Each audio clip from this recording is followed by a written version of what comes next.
I am on my way to monitor an archaeological site that is eroding into the water. Being out in the field, you always have to be careful because you could come across wildlife. And right here, I know that this and that is bear poop.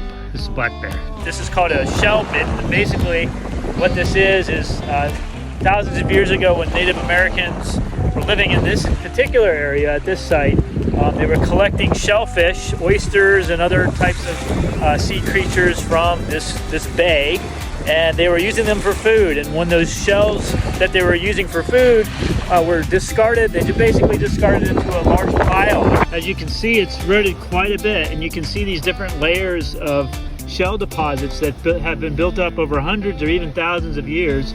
But you'll see periodically right here, this is a piece of pottery. This is Native American pottery that was also discarded along with this shell. Our concern with this site for the last few years has been erosion and storm surge, and one of the bigger things that I was concerned about, why I just wanted to come back out here to check on it today, has been this tree, which actually used to be up there, but obviously now it's down here. And so mats that are pulled out, all of that impacts the archaeological site here. And so what I'm doing is just monitoring that activity. I'll document what I'm seeing here today, and so we have a record of what's been happening here at this site. Throughout the entire state of Florida, we've been dealing with issues just like this, and it's mainly because of climate change.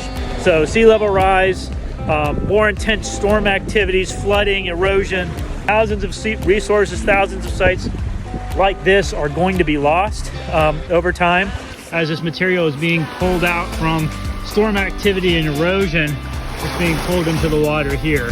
Unfortunately, there's not a whole lot that can be done here. This is just going to continue to happen. And all we can really do is come out here periodically, monitor it, note any artifacts that we see that are eroding out of here, and try to mitigate as much as we can. But it's actually illegal to remove or disturb archaeological material on state or federal lands. So I'm not removing anything, I'm just documenting, recording it, and then notifying the land manager of what's taking place out here. And that way we can also track changes to these sites that we are going to lose, like this one, over time. So at least we have a record of what's taking place. So this is unfortunate. I was hoping that this tree would not be rooted.